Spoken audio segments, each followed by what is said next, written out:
It is cold outside today. So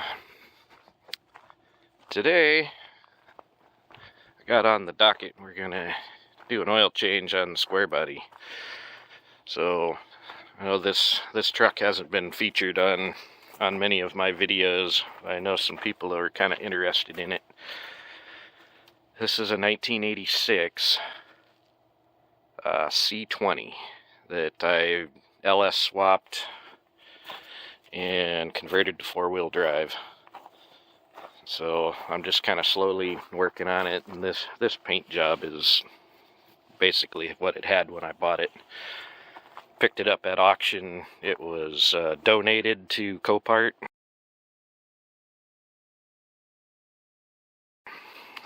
But it still has clean title. And so I bought it that way. The engine in it had a flat cam, and it was the original 454 had been pulled out, and a small block 350 was in it. That was, like I said, flat cam, barely run. It would start up and run, but it was a POS. And I initially decided to, do a cam swap on it, and did all that work and ended up not liking it, and so it kind of evolved into this over time. So what it has is a L9H. It's a 2010 6.2 liter. It's basically the truck version of the LS3. All aluminum block. And the thing that really got my attention when I bought this is this truck is 100% rust-free. This thing has no rust at all. I mean, cab corners are perfect. Rockers are perfect. About the only thing body-wise on this is somebody torched the bottom of the fenders off, which is kind of a mystery to me, because as a two-wheel drive, I don't get why they would ever do that, but whatever. I mean, that's the reason that this little bit of rust has started. But I have a set of fenders for it to replace those. I've gone through and done a new grill on it and LED headlights. And so, anyways, I'm going to do an oil change on this. I know some people also wanted to, learn some more about the waste oil heater that I got in the shop here. It's about 18 degrees outside right now, so I have done a little bit of work. Of course, the seat belts in this thing is jacked up. Trying to get them to retract here. Anyways, seat belts need replaced. Did a seat upgrade, and of course you can tell the floors in here are absolutely mint. So I got carpet coming. I did, cut the tunnel out of the donor Suburban that I used for the four-wheel drive stuff. So, shifters in here. Dash pad, I'm going to convert everything over to this brown color. I've got the new door pad, or new door card here. But other than that, I mean, it used to have the blue interior. I didn't want to continue that, so I'm going with this saddle brown. But anyways, this is it. So like I said, cold start, 18 degrees. What I love about these LS swaps is just being able to get in here and fire this thing up. Grab the old key here. Got the Dakota digital gauges in it, which I really love these.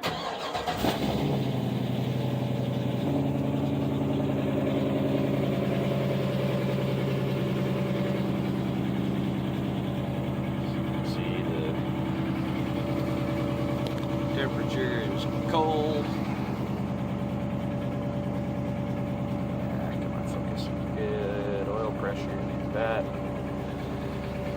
Anyways, I'm gonna let this thing warm up. And I gotta move the deer out of the way so I can get in the shop here. But while this is warming up, we'll go in here and show you how to kick this heater off. Let's see. I can show my code.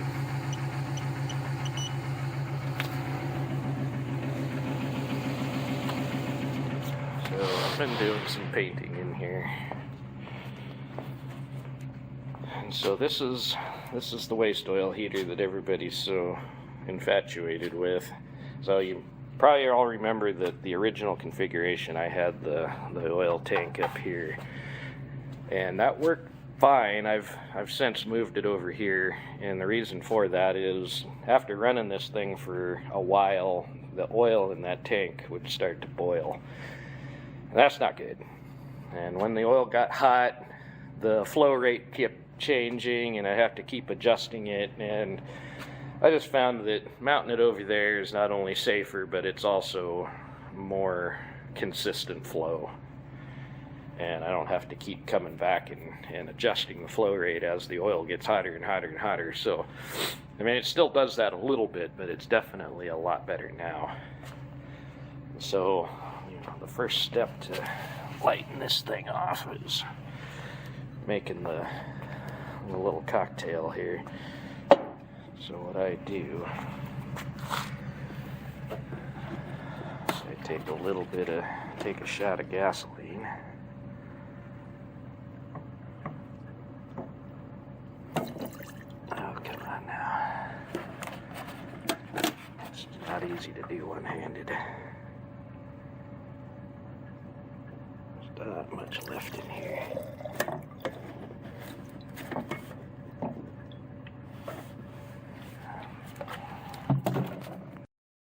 So I put about half full of gasoline in that, and then I've got this jug of diesel here.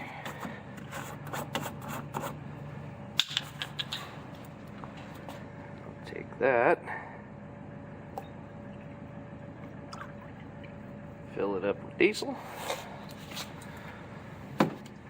and then take this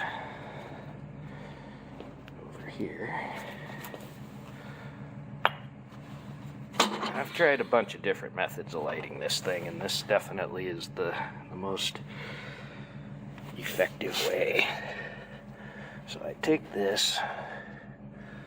Let me get some better light here. I can't see what's going on inside this thing. Let's try that.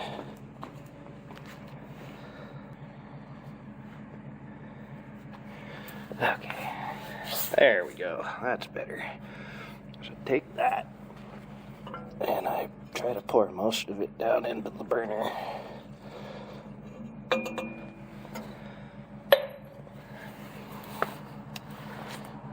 Then,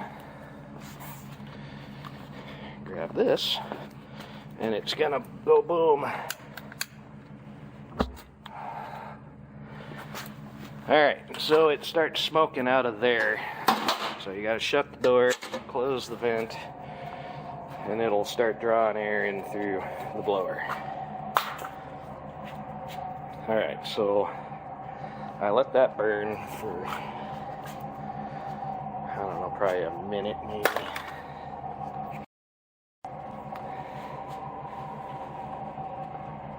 You can kind of hear it drafting. You can feel it pulling air in here, and it just naturally draws air in through the blower. And right now there's no oil, so come over here, kick the oil on. See that stream coming in, nice thin stream.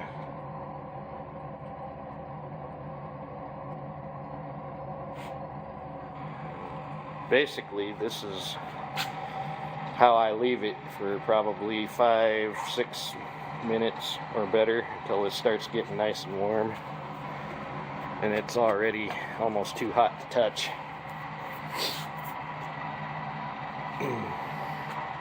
But you just want to feed it a little bit of oil and let it naturally draft with that diesel and gasoline mix. until it gets good and hot, and then kick the blower around and she'll take off. So I will get back to you here when it's time to do that. Alright, so the square body is warming up. Now I gotta move the John Deere. Now this tractor is sitting out here in the cold, and I just love how well this thing fires up too. This has been the best tractor. So I'll sit here and give it glow plug for, I don't know, about 10-20 seconds here.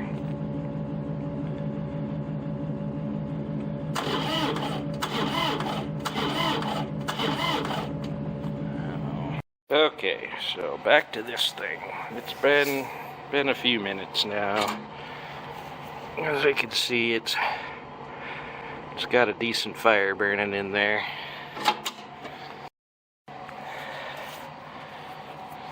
So I kick this blower on low. I've got this little gate I put across here to minimize the airflow.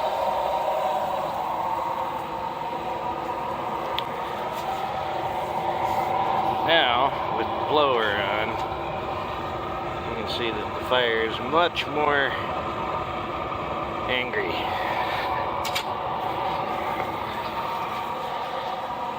So now that that's cooking, I'm going to make sure that the oil, turn the light back on here, make sure that the oil stream is a good steady flow. I'm going to go ahead and just ease her open a hair more. That should get a nice good hot fire. So now that this thing's starting to get good and hot, I've got this fan back here. I'll kick it on. That blows all this heat out into the shop.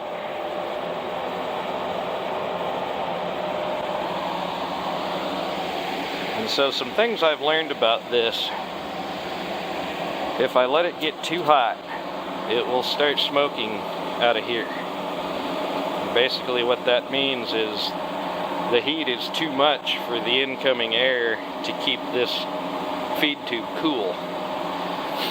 And it will start burning the oil inside the feed tube, and it starts smoking out of this. The other thing that happens is this area right in here starts glowing red. When I see that start glowing red, that's when I know that I'm getting too hot. And I either need to turn the oil down a little bit, or, you know, lower the combustion air a little bit. But, you know, I can crank the oil up, and I can put this on high speed and open the intake all the way, and this thing can really crank the heat out. But you do have to be careful with it, because it does get too hot. So, like right now, my oil bucket is getting low, so I will refill it with this oil change. And anyways, come back outside here. So, battery in the John Deere is getting a little weak. I was a little optimistic there. This interstate battery it's over 10 years old. It's been a great battery, but it's definitely at the end of its life. Time to get a new one. Just didn't have quite enough to kick this thing off. So we're gonna do this one more time with the jumper cables.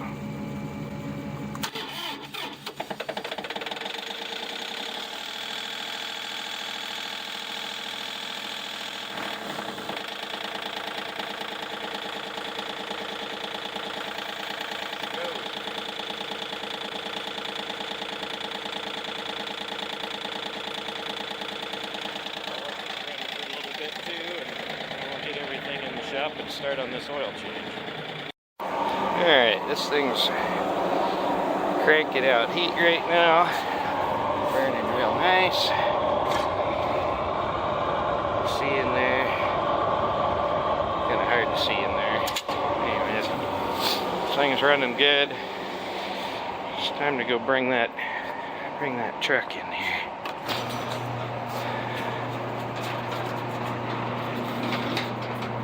Get going on this oil change.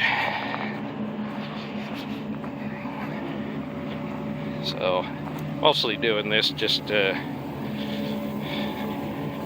kind of show you guys this truck. I know that most of you don't care about doing oil changes.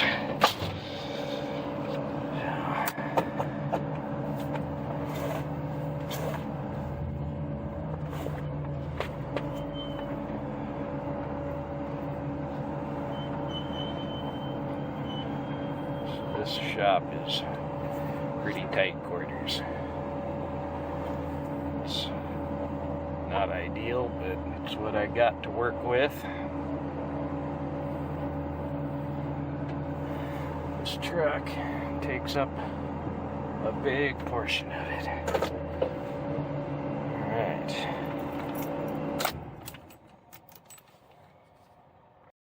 So I've got, these are 35 1250s on here, the 20-inch wheel, and I'm guessing it's around 4 inches of lift that I've kind of cobbled together on here. I've got 4-inch lift springs on the back, and they're Tough Country, pretty sure. For some reason I'm drawing a blank. I know Tough Country and Rough Country, whichever one's the better of the two, that's the one these are. I'm just drawing a blank right now. Front springs are off the Suburban. It had a 6-inch lift on it, and when I put these on, I removed some leaves to get the right height that I was shooting for. And so under here,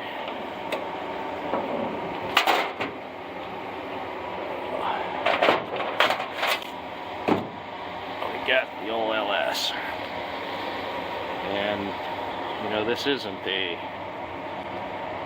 super clean engine bay. It's just your basic LS swap that I did on this. I think I put this motor in almost 4 years ago now, and we got the fuse block here, ECM is here, and this is out of a 2010 GMC Sierra 1500 SLT. Like I said, the RPO code on this is L9H, and spec wise this engine is pretty much all LS3. The only difference I can see is the lack of DOD, and it has a truck oil pan instead of the Camaro oil pan. It's backed up to the 6L80 transmission, which directly bolts to the 208 transfer case, which is super handy. Same bolt pattern. There are a couple of different spline options. I just happen to have the right one, and it bolts right up. So that's pretty much the rundown on this. Put down in the comments which of these projects you would like to see more of. I've got this square body, so I'm going to be finishing the interior on this, and I'm going to be painting it. And I know my oldest son wants me to keep these travel flames on here. I'm not a fan. He likes them. This is probably going to end up being his truck someday, so I'm certainly going to listen to his input on what it's going to be. It's going to be white. I'm going to keep it white. If I do put these flames back on, I might do it in vinyl rather than paint, just because, for obvious reasons. Box in this is pretty much as good as the rest of it. Just missing paint. Has a few little dings in it, but there's no rust in here at all. Tailgate is a little bowed. I'm gonna try get a new one of those. I put these Enfab step bars on here. I think these were originally for a 09 to 13 Chevy GMC. If I remember right, I modified them to fit under here. I had to build a bracket to support the back that crosses over the bed rails, or the frame rails.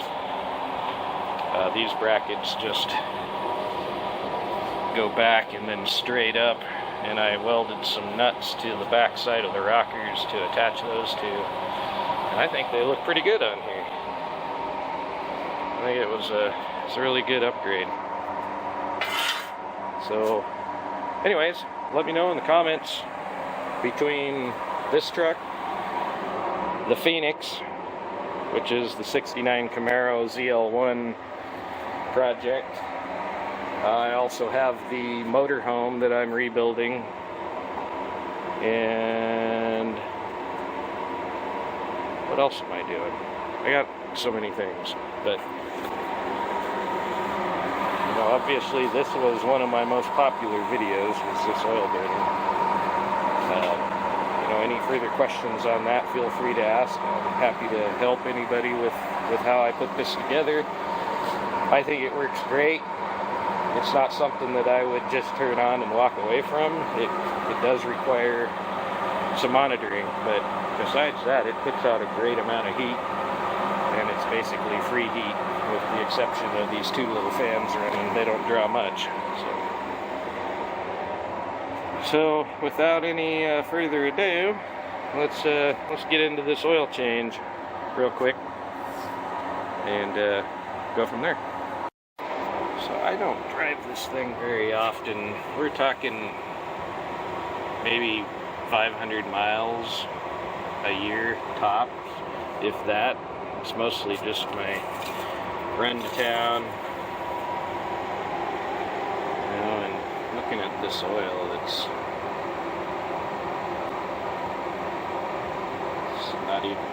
not even really dark.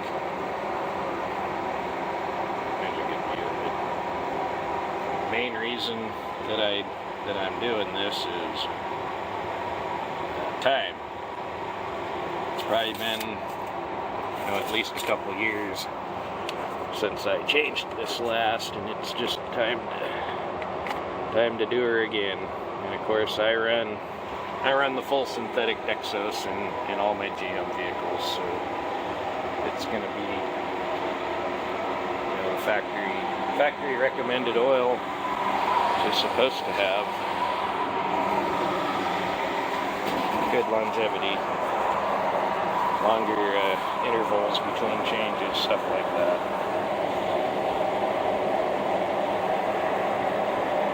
So one of the things I like to do is start with a clean pan. It's a good way to be able to see the health of your vehicles. If there's anything going on with the engine, you're going to see it in the oil that comes out. So if you start with a dirty pan,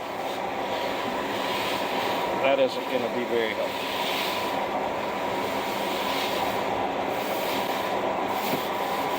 Clean pan. I can see exactly what's going on under there. Or in there, I should say. Okay. So, the pan goes underneath. Okay. Gloves. You don't want to get old oil on your hands. It's not something that you need to be macho about. Take care of yourself. The oil I'm using is just your basic full synthetic 530 Exos, recommended for GM engines. And I'll take a shop rag under there with me. Grab the old creeper out. And got the ratchet, oil filter wrench. And just go ahead and slide on under here. So this four-wheel drive conversion was a little unconventional. So the way I did it was I modified the two-wheel drive cross member. I cut the bottom of it off because I did not want to take the engine out, and everything just fit so well. I mean, obviously there's plenty of clearance between that and the pumpkin, so it's so far it's working out really well. Just it's all stock stuff under here. This is the Dana 44 out of a 3/4 ton Suburban that I use as a donor, and you know, I went through it and replaced the bearings and seals and all that good stuff. So anyways, that's kind of a look at that. So I'll slide back here. What I like about lifted trucks is you don't have to get a jack out to work on them. So the only thing about this swap that's a little bit of a bugaboo is the drain plug for the oil pan dumps right on the damn U-joint, which that's kind of sucks, but it is what it is. So I think this is 14. Remember, right? That's right. The camera.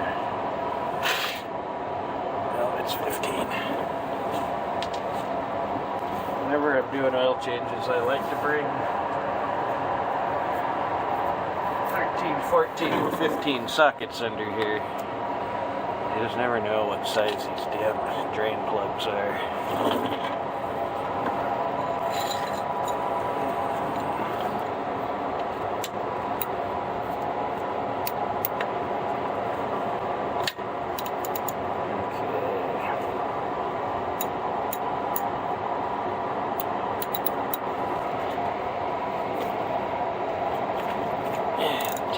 Off.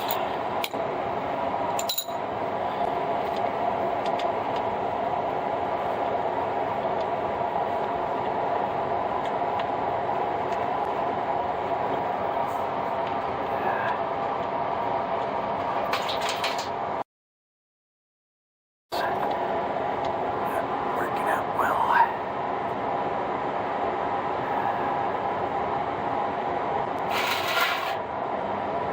It's hard not to get oil all over the floor because of the way this thing's hitting this differential.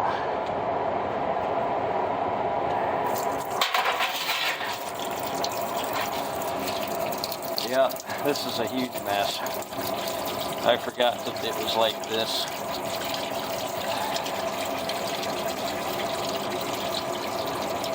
Huge mess. I got oil everywhere. So yeah, and as it slows down, then you got to drag the pan back over here under it.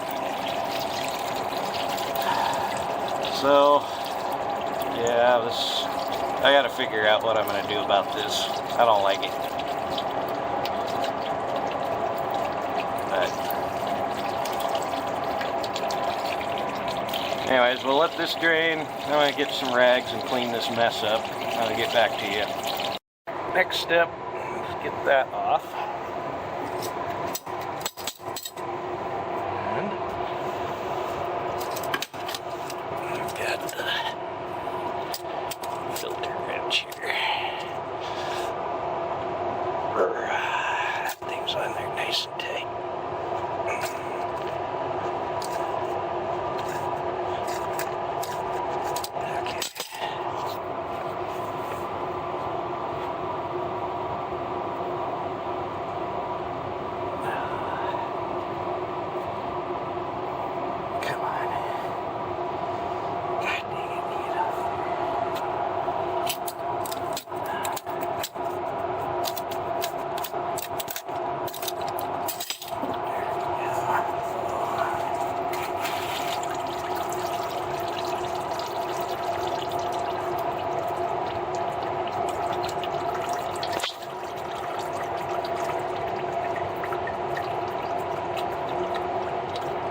Tell you, I've gotten more oil on the floor today than I did in the drip pan. I'm doing a great job.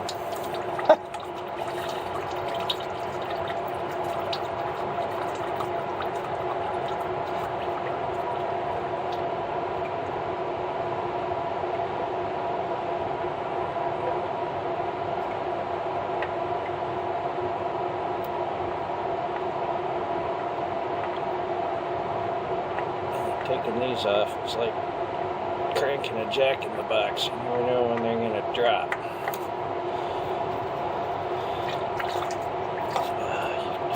Oh, God. Okay, so the battery on my camera went dead on me, so I had to kind of breeze over a few steps. Right now I'm refilling, and basically from removing the oil filter and dropping it on the floor, I refilled the new filter, and because this is a vertical filter, I go ahead and fill it up with oil before screwing it on. Anyways, I mean, that's all pretty straightforward stuff, nothing really missed there. One thing I did want to show you guys is this thing has been running for about an hour now. And let me tell you what, we got 800, and I actually turned it down because it was getting so hot I couldn't even come over here and stand by it. So it's running about upwards of 800 degrees surface temperature on there, almost 900. And it's running on pretty low right now. As the oil warmed up, it started coming in pretty thick. I've got it tuned down to about a 1/16 of an inch stream. Actually, might just ease it back a little more. So now it's just barely trickling. Damn, that thing is hot. I can't even hold my hand down there. It is impressive. So the intake air coming in, it's like it's coming in just over 100 degrees through the pipe here. Of course, it's heating up. But what starts happening is as this gets really hot, you can start hearing that oil crackling inside when it hits the burner pot. That's kind of that sizzling noise that you can hear right now. I don't know if the camera will pick it up or not. That's what's going on. This thing is cranking the heat. Ease that over just a little bit more. Oh yeah, we're getting it. That's about a perfect stream right there to maintain a nice hot temperature. And I mean, as you can see, my shop is nothing special. It's open rafters, open trusses, or open attic, however you want to say it. And there's no insulation in here. This thing is just, it's old and decrepit. I've got a lot of plans for this shop, but it just takes time and money. And I don't have a lot of either. So I want to basically build a new front on this, extend it out another 8 to 10 feet, give me some more space. And over on that side, I plan on doing a lean-to where I can park the motorhome.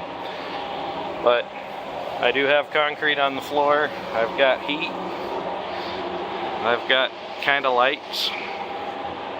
And my generator's out here as well. This is where it lives. Automatic standby 30 kW generator. Anyways, that's the shop. I've got plans for it. I've got a car lift that's going to go in here, and this will be my base of operations hopefully pretty soon. But I got a lot of work to do before I get there. So right now, finish filling this motor back up with oil and go from there. So this thing holds about 5.5. So I'll pour about half of this one in. Since the filter is already filled,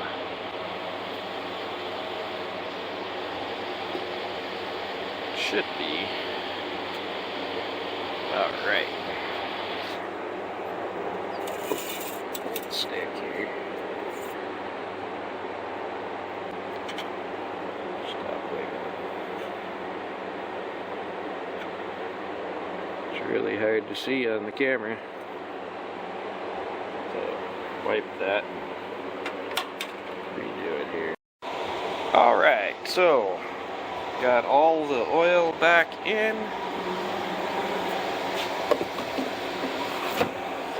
This in there.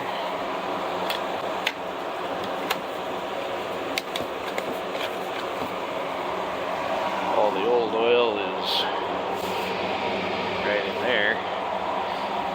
And notice there's nothing in the pan that looks like glitter, metal, anything. Of course there was some junk in there, but I think that just came off the friggin' drive shaft when the oil splashed everywhere. Like I said, I think I got more of this on the floor